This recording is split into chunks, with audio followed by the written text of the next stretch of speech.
nas pregações, sete semanas sobre as igrejas do Apocalipse.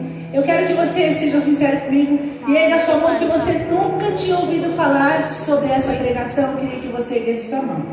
Tem alguém aqui que nunca tinha ouvido falar sobre isso? Amém. Então é um aprendizado muito importante, principalmente nesses nossos últimos dias. Porque é um aviso, é sempre um confronto com a igreja. A carta escrita às 7 igrejas, escrita por Jesus às 7 igrejas da Ásia, ela diz respeito às igrejas naquele momento, diz respeito ao período da igreja cristã e diz respeito a nós hoje. Essa carta, principalmente de Sardes, fala muito sobre a igreja nos dias atuais e como a igreja se comporta nos dias atuais. Então o Apocalipse é esse livro profético e as cartas especificamente têm essa visão. Foram direcionadas à igreja daquela época.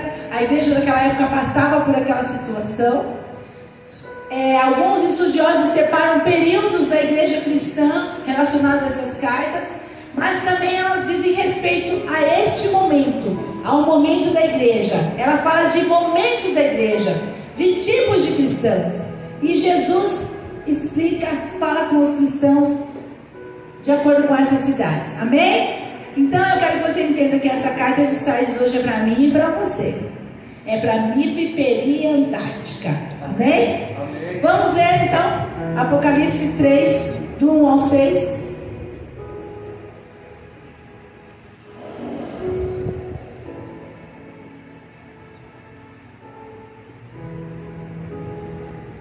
E ao anjo da igreja que está em Sardes escreve: isto diz o que tem os 7 Espíritos de Deus e as 7 estrelas. Conheço as tuas obras, que tens nome de que vives e estás morto.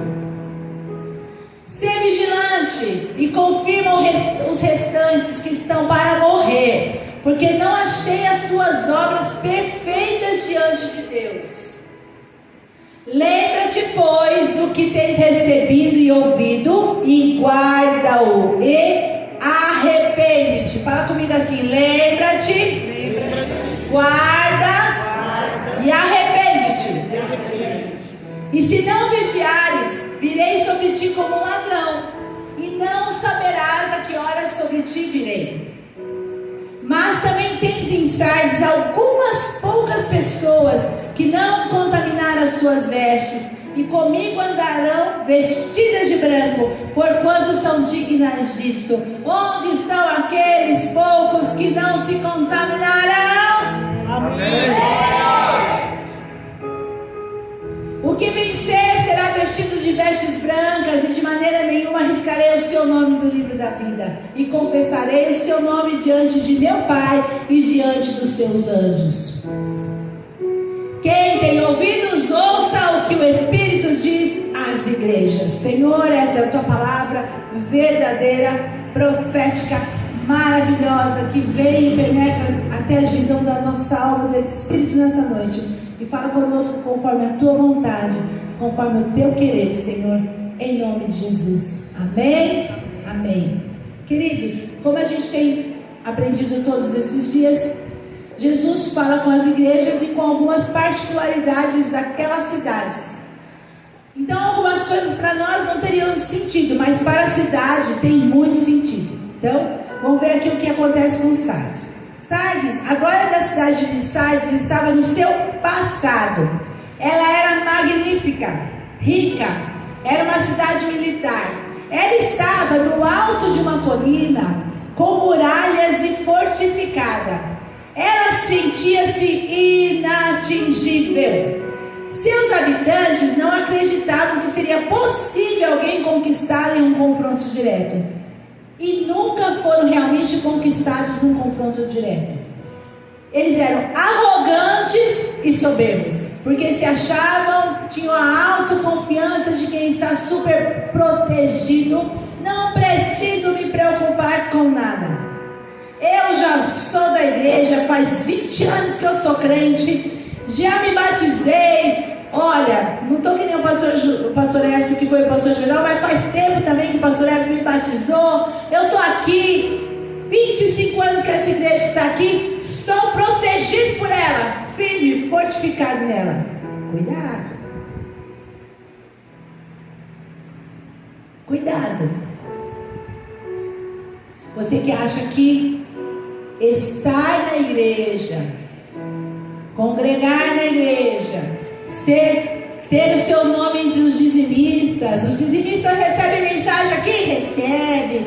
Ô irmãos, eu estou devendo negócio de aniversário, né? Já estamos em março, abril, olha amor, não fizemos aniversário ainda, tem que fazer um aniversário de 3 meses aqui. Os dizimistas recebem mensagens, os aniversariantes recebem também uma mensagem. Se você está no nosso aplicativo, você também recebe uma mensagem de aniversário. O seu nome está no hall de membros da igreja. Pronto. Como diria meu pastor João, poquei. Aprendi. No Espírito Santo é pocar. Então, massa. Tudo perfeito. Poquei. Estou perfeito aqui. Não preciso de mais nada. Super protegido. Cuidado, ser vigilante. Essa cidade achava que era assim, nada podia acontecer com eles. Mas em 1529 a.C., ela foi derrotada por sua arrogância e sua autoconfiança. O rei Ciro cercou ela por 14 dias e ele colocou soldados em todos os lugares daquela muralha para encontrar, sabe o que, meus queridos? Sabe o que eles estavam procurando? Uma brecha. Uma brecha na muralha. Alguma coisa que eles pudessem entrar. Porque eles não poderiam, não tinham lá, não estava na época de Josué, eles não iam rodar a cidade lá e derrubar a cidade. Não tinha isso, não tinha essa possibilidade, como foi em Jericó. Mas então o que fez o rei? Ele ficou 14 dias sondando, rondando aquela muralha para encontrar uma brecha, uma situação que eles pudessem invadir, e ele encontrou. E ele achou uma brecha. E um soldado persa entrou na cidade por essa brecha. E sabe o que ele encontrou lá? Todo mundo dormindo, como diz a minha filha Gabriela, em berço esplêndido, que nem os brasileiros. Todo mundo dormindo. A cidade estava cercada, tinha uma batalha acontecendo, mas eles não estavam nem aí, porque a autoconfiança deles, de que eles nunca seriam vencidos, foi o motivo da queda deles.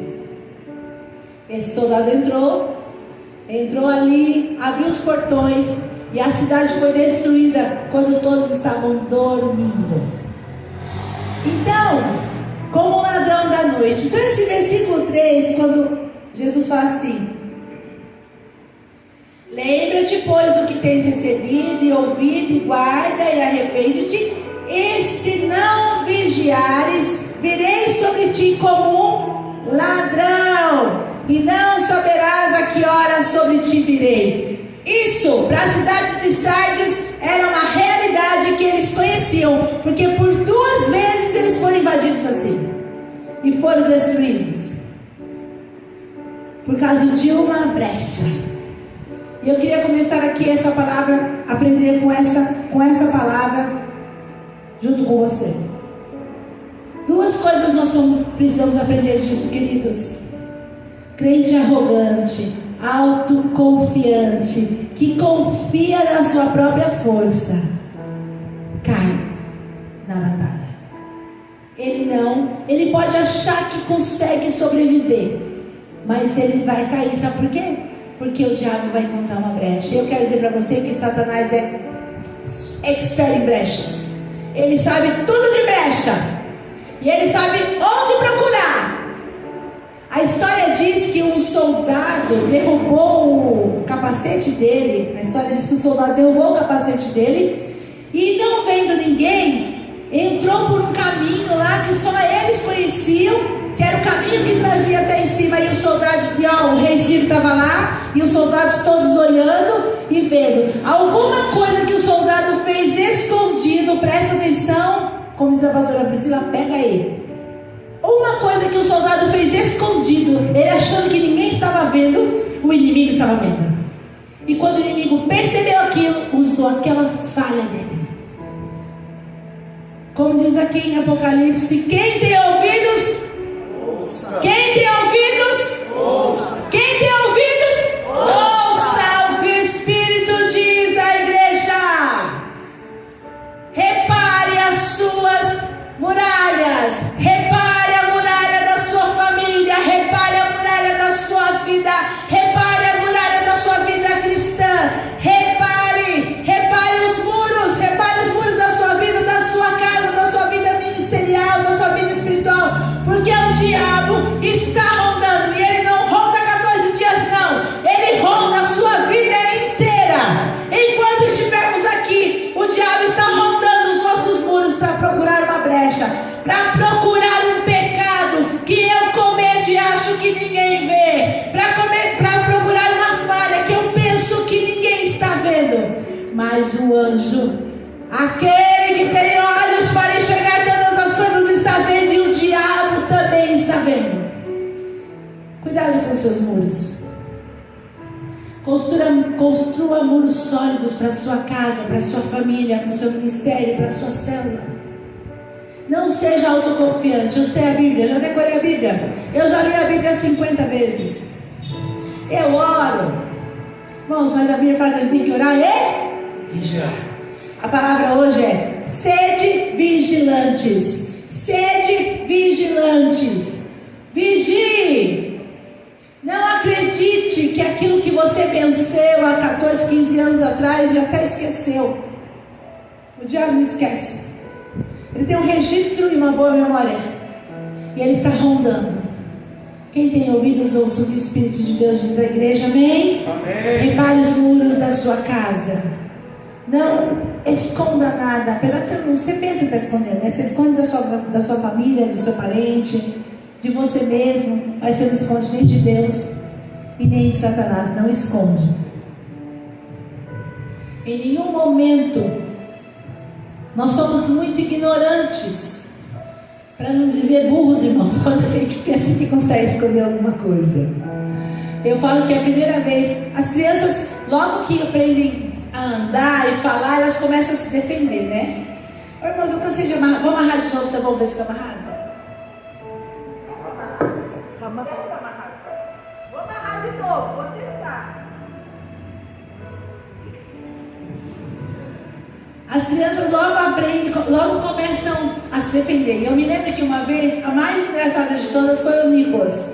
Que eu falei assim: Nicolas, quem fez isso? Ele: a parede. A parede? É lógico que eu não me segurei para mim na hora, né? Mas de todas as conversas, as histórias de quem tinha feito de defesa de criança, do Nicolas foi a melhor. Eu: Nicolas, quem que fez isso? Eu não me lembro nem o que era, tá bom, irmão? Mas ele virou, ele tinha uns 2 anos. Acho que era um pouco mais de 2 anos. Ele virou: a parede. A parede tem perna, a parede anda, a parede faz as coisas desse jeito. Porque é um mecanismo de defesa, né? Que a gente tem errado, de mentir para se defender. E rapidinho a gente aprende a fazer isso. Mas por quê? Porque já que ninguém tinha visto, então ele podia dizer que era qualquer pessoa. Ele estava começando a pensar dessa maneira: já que minha mãe não viu, meu pai não viu, ninguém viu, posso falar que é qualquer pessoa. Ignorância nossa, estupidez, tolice, queridos, quando a gente pensa que ninguém vê. Deus vê. Jesus trouxe uma palavra específica para cada cidade, para cada igreja. Particularmente, ele disse de coisas daquela cidade. Eram específicas daquele povo, porque ele conhecia. Ele disse: eu estou vendo as suas obras. A palavra do Senhor para nós: eu estou vendo você. Eu estou vendo as suas obras. Estou vendo as suas lágrimas também, mas eu estou vendo as suas obras. Eu vejo os seus passos. Você acorda e eu já sei para que caminho você vai seguir. Esse é o Deus que tudo vê. Ele vê o nosso coração também. Espero que Ele encontre em nós hoje uma igreja preparada para lembrar, guardar e arrepender nessa noite, para poder viver essa presença maravilhosa do Espírito Santo de Deus. Nós estamos nessa campanha de pregação, queridos. Nós temos visto, está caminhando, está dando bem certo. Nós temos visto cada absurdo na internet esses dias, cada conversa fiada de crente falando tanta besteira, pastores falando besteira. E o Senhor nos falava: continue pregando a palavra, continue pregando a verdade. E essa é a verdade. repare os seus muros, feche as suas brechas, em nome de Jesus, antes que Satanás destrua a sua casa, a sua vida espiritual, por causa das suas brechas. Hoje é dia de se arrepender e voltar correndo para Jesus, amém?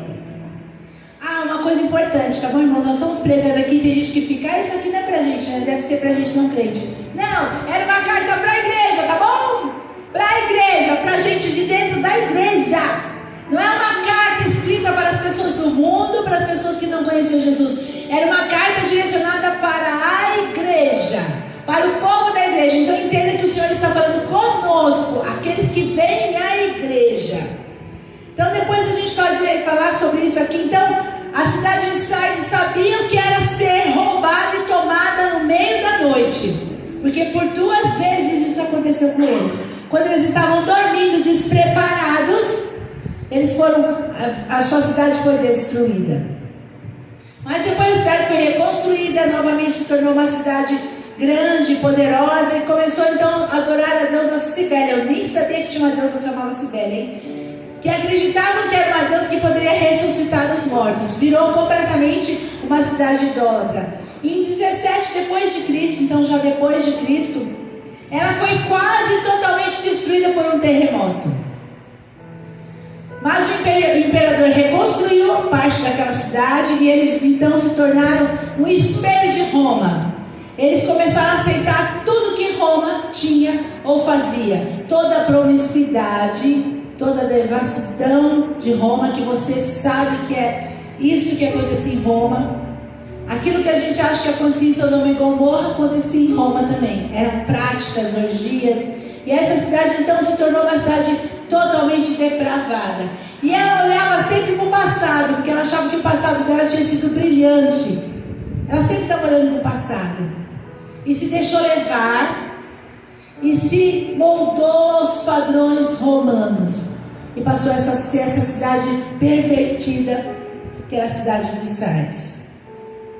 Então, neste contexto, a igreja então são 17 depois de Cristo. Então imagine que um tempo depois de Jesus, que essa cidade estava desse jeito. Nesse contexto todo, foi escrita a carta à igreja de Sardes. E Jesus fala assim: olha, vocês são uma igreja famosa, igreja de mídias. Vamos lá, se tivesse hoje a igreja de Sardes, seria a igreja que está na televisão, que todo mundo conhece, super famosa, uma igreja conhecida pelos seus grandes seminários, uma igreja conhecida pela sua riqueza, uma igreja próspera, o povo é próspero, o povo é rico, é uma igreja famosa, uma igreja que vive de aparência externa, uma igreja ativa, que tinha uma ótima fachada, muita propaganda e fama no seu nome. Mas Jesus fala assim: olha, eles pensam que você está viva, mas você está morta. Então imagine essa igreja grande, né, famosa. Essa era a igreja de Sardes. E que Jesus fala assim: olha, você é morta. Versículo: conheça as tuas obras, que tens nome de que vives. Versículo 1: e estás morta. Então, são apresentados 3 tipos de cristãos nessa igreja. Aqueles que já estão mortos. O que são os cristãos que estão mortos? Aqueles que não, são pessoas mortas que de verdade não são convertidas. Vem igreja, é legal vir à igreja, é divertido. O bispo Elvis Caipira fala muito bem aqui, bispo. Coraçãozinho, isso. Ele é casado com uma esposa muito linda. Olha eu aqui, ó. Ele que diz, ó. Ele é lindo, gosta daquela igreja, tem um som muito bom. Cadê os jovens? Tem jovens lindos e maravilhosos. Cadê as mulheres virtuosas aqui? E onde estão os homens valorosos também? Homem. Uma igreja, eu gosto muito dessa igreja. É muito bom estar aqui. Mas na verdade eu só venho aqui na igreja. Eu só venho na igreja. Eu não sou crente de verdade, eu não sou cristão, estou morto. É disso que Jesus fala para essa igreja. Tens nome de viva, mas está morta. Fala de um grupo de pessoas que estão dentro da igreja, mas que não são convertidos. O bispo deu exemplo aqui de manhã, e eu vou dar esse exemplo, já deixo numa outra pregação, de um rapaz da igreja do pastor César, que sofreu um acidente de moto. Ele era líder de célula e estava indo lá na fila do céu, todo feliz. Viu uma fila, viu Jesus na porta, falou: oh, maravilha, estou indo para o céu, tá bom, muito que bom aqui. Quando ele chegou na porta, Jesus olhou para o anjo e falou assim: quem é ele? Quem é ele? Jesus não reconheceu. A Bíblia diz que Jesus vai nos reconhecer e nos apresentar, falar o nosso novo nome para Deus, porque nós temos um relacionamento com Jesus e o Espírito Santo. Ele deve saber seu nome, ele sabe o seu novo nome também, sabe o seu nome aqui, sabe o seu novo nome, ele sabe o que você faz, ele sabe o quanto fiel você é. É isso que sabemos, que o Senhor sabe da nossa vida. É isso que as cartas revelam. Eu conheço as suas obras. Todas as cartas, Jesus fala a mesma coisa: eu te conheço, eu te conheço, eu te conheço. Mas ele disse para o anjo: quem é esse? E ele conta que naquele momento ele caiu em pranto, angustiado, e pediu uma segunda chance para o Senhor. Estava em coma, voltou e se tornou realmente alguém que conhecia Jesus e que Jesus conhecia ele pelo nome. Por que nós falamos isso, queridos? É para deixar você com medo? De verdade, se você ficar com medo vai ser bom, tá bom? Não tem problema você ficar com medo de que isso já acontecesse. A gente estava no encontro de pastores pensando: meu Deus do céu, como assim? Senhor, o Senhor sabe meu nome, o Senhor está vendo minhas obras. Eu preciso temer não ser reconhecido por Jesus. Por isso que eu e você precisamos ter o nosso encontro diário com Jesus e com o Espírito Santo, para saber que Ele está nos reconhecendo ali. Mas por que se fala disso? Como fala em outras passagens, Jesus fala assim: alguns vão chegar perto de mim e falar: Senhor, mas naquele dia vão chegar: Senhor, mas eu expulsei demônios, Senhor, eu era presidente de uma obra, Senhor, eu era tal. Jesus fala assim: não conheço vocês. A Bíblia é clara sobre isso. São o que? São os cristãos mortos dentro da igreja, cristãos que nunca se converteram. Mas Jesus Cristo, a plenitude de Deus, os 7 Espíritos de Deus, o dono da igreja, é quem pode ressuscitar esse que está morto, amém? Mas é necessário que haja reconhecimento disso. Segundo grupo de pessoas que tinham lá, eram as pessoas quase mortas, aquelas que estavam quase por morrer. Jesus fala para a igreja de Sardes: cuide dela, consolide essas pessoas. Não deixe que elas morram. São pessoas que estão sonolentas, simplesmente como a cidade estava naquele dia que foi atacada. Tô nem aí para nada, tá passando, tô vivendo, não tô vendo nada. Pessoas que estavam prestes. A Bíblia fala assim: o resto que está para morrer, salve eles, cuide deles. O bispo hoje de manhã falou sobre amizades que podem te salvar nessa hora e amizades que podem te levar para o buraco nessa hora. Ele falou sobre a passagem do bom samaritano, que você tem esse que é o bom samaritano, que pegou aquele homem quase morto e levou, pagou comida, cuidou das suas feridas, e ele foi restaurado porque alguém o pegou quase morto e levou para a estadia e o curou.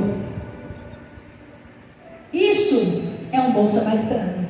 Mas tem alguns que vão deixar você morrer onde você está. Pior, tem alguns que vão te levar para a morte. Tem algumas amizades que vão te levar para a morte, queridos. É tempo da gente ser mais radical naquilo que a gente faz.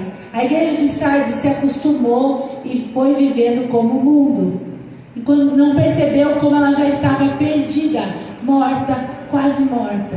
E o terceiro grupo de pessoas são os poucos, diga comigo, poucos, que não mancharam as suas vestes. É muito triste a gente ler esse versículo e pensar: poucos, naquela igreja grande, viva, cheia de líderes, cheia de pessoas, como assim? Poucos suas vestes. E eu quero declarar hoje em nome de Jesus que eu e você faremos parte dos poucos que não vão deixar as suas vestes serem manchadas. Amém? Amém. Você tem força e ânimo para falar isso? Amém? Amém. Você tem força e ânimo para lutar dessa maneira? Como eu falei aqui, a internet está cheia de coisas e cheia de ideias. Eu até brincava aqui esse dia por causa daquele incidente do Oscar, que todos nós sabemos, mesmo que a gente não tenha ido lá no... Alguém foi lá no Oscar? Não, né, irmãos? Não deu tempo pra gente ir lá. Mas o mundo inteiro sabe aquilo. E eu até brincava, estava na internet assim, alguém falando, mas todo mundo tem que dar opinião sobre isso mesmo? De tanta gente dando opinião sobre aquele assunto, né? É tanta coisa, tantas opiniões certas, erradas, absurdas. E você fica ouvindo tudo aquilo e fica se enchendo daquele monte de coisas. E qualquer coisa vira assunto assim, nesse tanto na internet. Nesse tanto. E a gente ocupa a nossa vida com essas coisas, quando poderíamos nos ocupar com pregar o Evangelho, com anunciar as boas novas do Senhor. Então eu e você precisamos começar a ser mais radicais no que nós vemos, no que nos ouvimos, no que nós falamos, no que fazemos e com quem andamos. Quem é da minha época, mais novinha assim que nem eu, sabe que os pais eram muito radicais nisso. Muito radicais. Não anda com fulano. Por quê? Porque o pai e a mãe dele não presta. Quem já ouviu isso do seu pai e da sua mãe? Só eu. Era assim que o pai e a mãe... Não tinha meias palavras. Não anda com fulano. Por quê? Porque o pai e a mãe dele não presta. Era assim, irmãos. Pá, puf. Não anda com fulano. Não presta. Ou depois não anda com fulano. O pai e a mãe até presta, mas ele não presta. É esse tipo de conversa que os nossos pais tinham conosco. Não ande, olha as más companhias. E a gente sempre naquela conversa, mas ele é bonzinho, né? Não sei o quê, aquele monte de coisa que a gente não entendia. Muitas vezes a gente não entendia aquilo que estava acontecendo. Por que eu estou falando isso? Porque isso acabou. Isso acabou. Primeiro que se falar isso, o filho já fala, mãe, que preconceito é esse? Pai, que preconceito é esse? O senhor está falando de quem o senhor não conhece. Alguém já viu um filho falando assim consigo? Alguém já viu uma coisa parecida com isso? O senhor não sabe, então não conhece. Como o senhor pode julgar as pessoas, pai, mãe? Como o senhor julga as pessoas? Lá em casa, a gente tem a famosa frase, eu sou mãe. Cadê minha filha? Eu sou mãe, eu sempre tenho razão. Em casa tem uma frase dessa, né? A gente brinca em casa, eu falo uma coisa, a Bia já fala, não fala, mãe. Não fala, porque se você falar... já vou ter que ouvir, você vai ter razão. A gente brinca. Por quê? A história de que pai e mãe tem mais experiência do que os filhos. Se tem mais experiência, a gente vai ter mais razão nas coisas do que eles. Mas eles já se armam. Esses dias as crianças, a Bia estava ensinando as crianças sobre gênero na igreja, explicando que Deus fez homem e mulher. E que não importa como se vistam ou o que eles pensem, a criança ou nasce homem ou nasce mulher. Aí uma criancinha já levantou a mão e falou, tia, mas você sabe que a gente não pode falar isso, né? Você sabe, né, tia? Uma criança de 9 anos levantou a mão, você sabe que a gente não pode fazer esses comentários, né? Aí o outro falou assim, é preconceito, né, tia? Irmãos. Ela falou assim, se ou não preconceito, não é, ela falou assim, não é preconceito, é a verdade. Nasceu homem, nasceu mulher, essa é a verdade. Eles podem falar o que eles quiserem, mas é isso que a Bíblia diz. Por que eu estou falando isso, queridos? Porque o mundo está cheio de tudo isso, de muita informação, e muita coisa, muito falatório, e muito diz que me disse, que diz que me disse. E vamos ficar com a verdade da palavra de Deus. Amém. E vamos ser vivos, justificados, redimidos, lavados pelo poder de Jesus no seu sangue. E vamos ser luz. E vamos ser sal. A terra precisa que eu e você deixemos de ser cristãos mornos e sejamos vivificados pelo Espírito Santo. A terra precisa, os homens precisam que eu e você não nos contaminemos, porque se nós nos contaminarmos, o que vai sobrar? Se os cristãos se deixarem levar, o que vai sobrar, queridos? Só mortos. Não vão ter mais os quase mortos e não vão ter aqueles poucos. você precisamos lutar todos os dias, cheios do Espírito Santo, para sermos esse remanescente. Hoje a igreja cristã vive assim. Nós já pregamos esses dias sobre essa palavra profética que recebemos em Bogotá. A igreja brasileira tem duas gerações: Esaú e Jacó. Esaú é a geração mundana, é a geração que vive como o mundo vive, a geração que age como o mundo age, a geração que não conhece Jesus, que está morta. Mas tem Jacó, que são os poucos que não deixaram as suas vestes serem manchadas. Aleluia! E então Jesus fala assim: queridos, os poucos que não deixaram as suas vestes serem manchadas, dê a mão para aquele que está quase morto e arranque ele das mãos de Satanás. Aleluia! Essa é a função da igreja. Você que sabe que o Senhor tem te usado, você que não tem manchado as suas vestes, estenda a sua mão para aquele que está indo pelo caminho errado.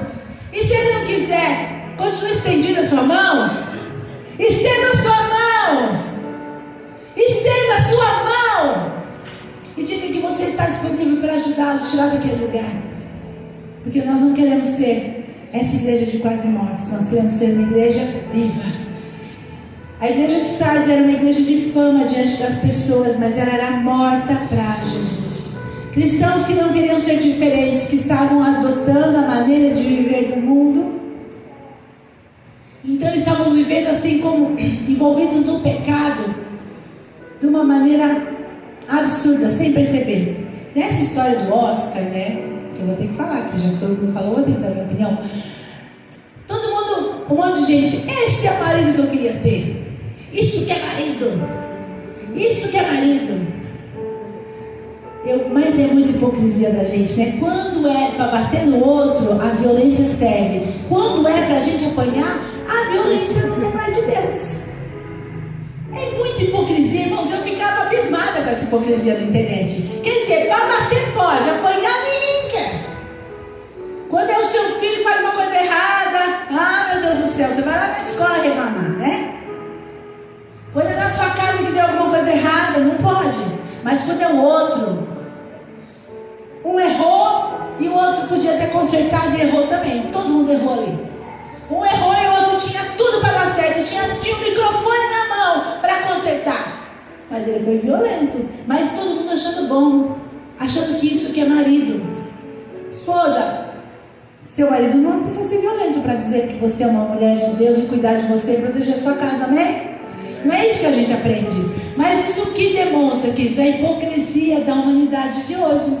A hipocrisia das pessoas, cristãos, não cristãos, que não tem vergonha. Porque eu teria vergonha. Eu podia até achar que o cara é massa porque bateu no cara lá.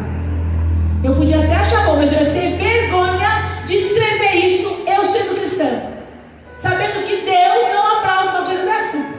Mas o que aconteceu? A internet se encheu de pessoas, de cristãos que são meia boca.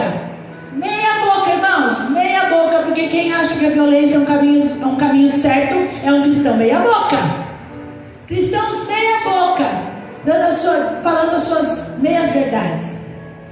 Por que eu estou trazendo isso à tona? Para você entender que nós estamos deixando nos contaminar. Nós estamos ficando iguais. Nós estamos achando que isso tudo está certo. A gente acha, queridos. E aí Jesus acha o que disse? Que nós somos quase mortos. Mas hoje, Jesus, aquele que tem a plenitude de Deus, os 7 Espíritos de Deus, os 7 candeiros, aquele que é dono da igreja, está aqui para nos vivificar e nos tirar desse lugar de quase mortos. Nos fortalecer para ser uma igreja de verdade.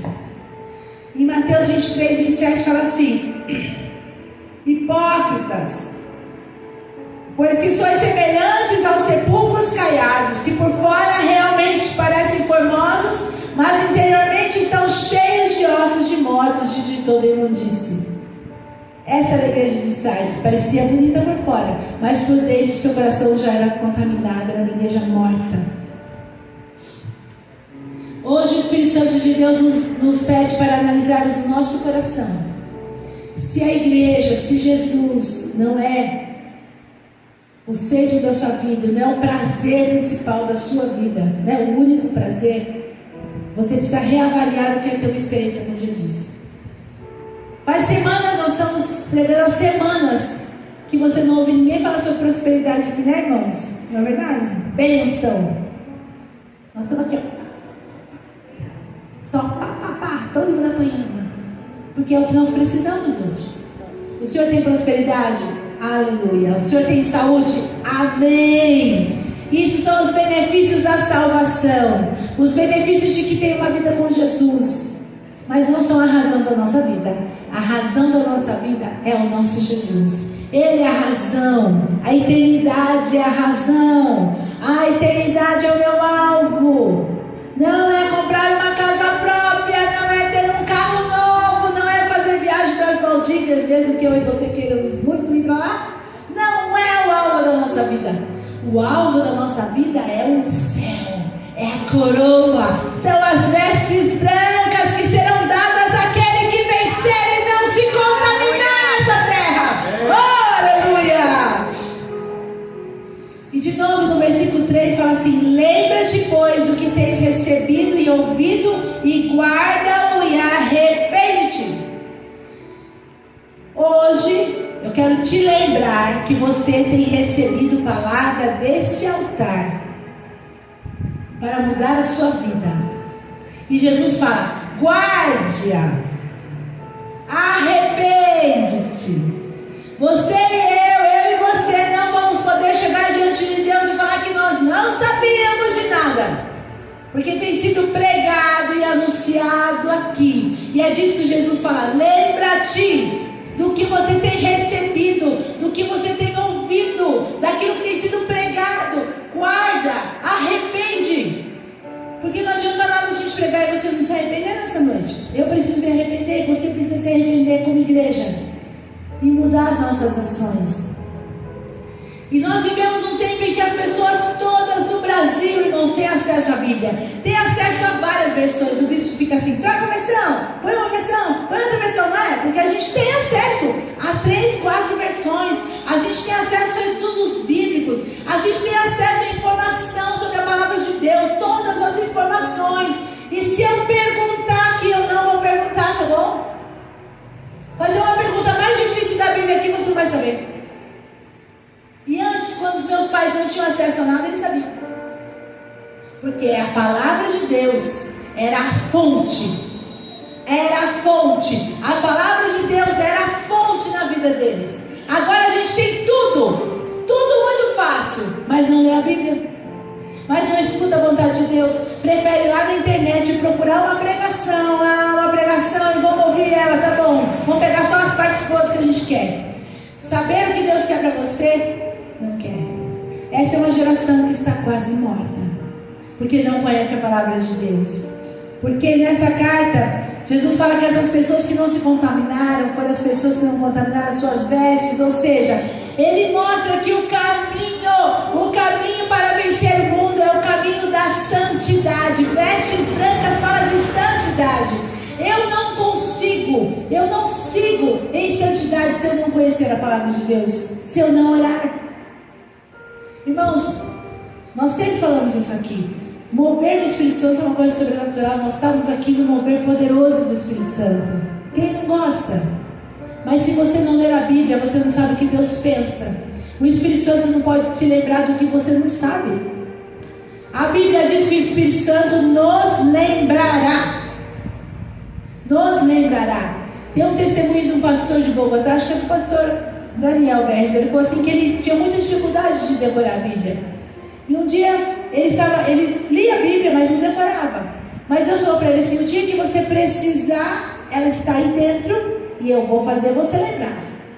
E ele fala que um dia de morte de um familiar seu, ele estava muito debilitado, muito angustiado. E de repente ele começou a declarar o Salmo 23 de cor. E ele percebeu que ele não sabia que sabia de cor. Ele não sabia que sabia. Mas o Espírito Santo sabia, porque estava dentro dele. Você está me entendendo? Eu preciso ler a Bíblia, conhecer a Bíblia, para que o Espírito Santo me possa lembrar. Eu não posso lembrar o que eu nunca li.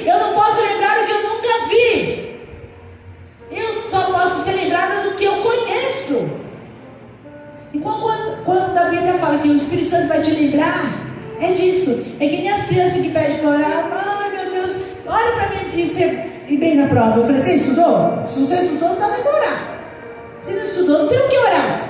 O que você vai lembrar se você não estudou? Vai adivinhar? Espírito de adivinhação tem aqui, né, irmãos?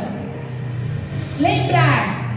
Eu e você só vamos ser esse povo santificado, vestes brancas, se vivermos esse caminho da santificação pela palavra de Deus. Em Hebreus 12:14 fala assim: segui a paz com todos e a santificação, sem a qual ninguém verá o Senhor. Somente aqueles que não sujarem as suas vestes verão a Deus. Eu quero que você fique de pé no seu lugar.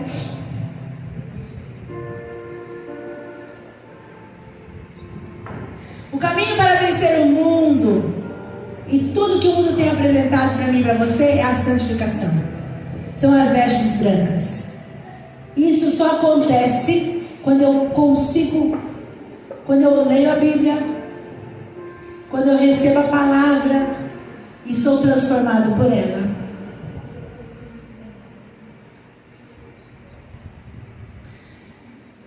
Em 1 Pedro 3, 11 e 12 fala assim: aparte-se do mal e faça o bem. Busque a paz e siga, ou seja, persevere nela. Porque os olhos do Senhor estão sobre os justos e os seus ouvidos atentos às suas orações. Mas o rosto do Senhor é contra os que fazem o mal. Aparta-te do mal. Saia do caminho mau. Saia da amizade errada. Saia do relacionamento bagunçado. Aparta-te do mal. Saia das conversas, das vãs conversações. Saia das rodinhas de amigo que te levam no caminho errado. Aparta-te do mal. Faça o bem. Não faça o mal. Faça o bem. Não seja você quem faça o mal. Não seja você quem tem ações malignas contra as pessoas. Não seja você. Siga. Busque a paz e persevere nela. Nós acabamos de falar da violência aqui. Eu e você não podemos concordar que a violência é o caminho. Eu e você não podemos concordar que a mentira é o caminho, queridos. Eu tinha um amigo, muito amigo meu, ainda é meu amigo. Eu era novinha, eu tinha uns 18 anos quando eu conheci ele. Ele já era mais velho, tinha uns 27 anos. Ele sabia que eu era cristã. A vida dele era me convencer, nós trabalhamos muitos anos juntos. A vida dele era me convencer que a mentira é boa. E eu era bem brava naquela época. Eu falo que a Bia é brava, mas eu era meio brava que nem ela assim. Nós brigávamos, a gente brigava sempre. A gente acabava brigando sempre. Porque ele queria me convencer. Eu falava para ele: eu não posso acreditar nisso que você está me falando. Pode ser até que um dia eu use a mentira como a minha arma. Pode ser até que um dia eu viva uma mentira. Mas eu te garanto que eu vou fazer isso sabendo que Deus disse não. Porque Deus é o Deus da verdade. Então, queridos, essas coisas não são negociáveis. Não existe negociação com Deus sobre a verdade, sobre paz. Deus é esse Deus de paz. Existem as guerras, estão lá homens e mulheres de Deus que estão lá nas batalhas. Faz parte, eles têm que seguir aquilo. Mas você já viu um filme, um livro? Ai, agora eu não vou lembrar o nome dele. Qual é o nome, filha? Até o Último Homem. Um rapaz cristão que decidiu que não ia matar ninguém. Irmãos, você precisa assistir esse filme. Chama Até o Último Homem. Assista.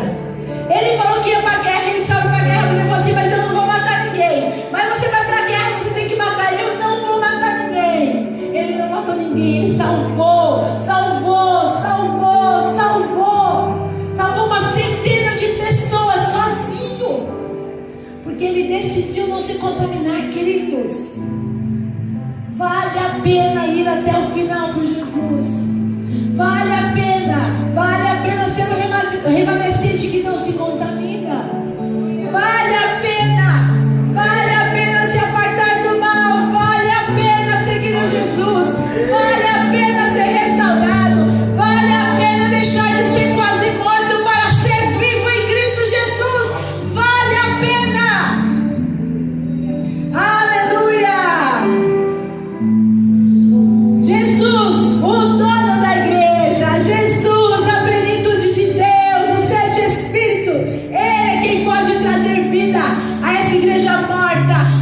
igreja quase morta, Jesus é o único que pode ressuscitar a igreja. No versículo 5 e 6 fala assim: o que vencer será vestido de vestes brancas, e de maneira nenhuma arriscarei o seu nome do livro da vida. E confessarei o seu nome diante do meu Pai, diante dos seus anjos. Jesus vai falar assim: Deus, olha o Paizinho, olha o Senhor, olha o. Ele foi fiel, ele não se contaminou, ele tem o direito de vestir essas vestes brancas, de ter um novo nome. Da mesma maneira que nós confessamos o Senhor aqui, ele vai confessar nosso nome diante de Deus. Mas para isso, eu preciso deixar-me ser controlada pelo Espírito Santo de Deus. Eu ouvi uma frase hoje muito divertida, achei ótima. Grave aí. O Espírito Santo de Deus é residente ou presidente no seu coração? Adora isso. O Espírito Santo de Deus é residente ou presidente no seu coração? Ele só mora aí, você que manda? Ou no seu coração quem manda é o presidente Espírito Santo? O Espírito Santo de Deus habita você, ou você é cheio do Espírito Santo? Isso faz a diferença entre o morto, quase morto, e aquele que tem as suas vestes brancas. É o Espírito Santo que faz a diferença. Aquele que tem o Espírito Santo presidente no seu coração, esse não vai deixar as suas vestes manchadas, ele vai ter vestes brancas. Então hoje é dia de você desejar que o Espírito Santo de Deus sopre em você e te dê vida. Feche os seus olhos, lembre-se, guarde e arrependa-se nessa noite. Olha para dentro do seu coração e veja que lugar o Espírito Santo tem tomado. Ele reside lá? Ou ele tem tomado conta? É o presidente do seu coração, da sua vida? Fale com Deus agora. Você que está morto, hoje é dia de ressuscitar. Você que está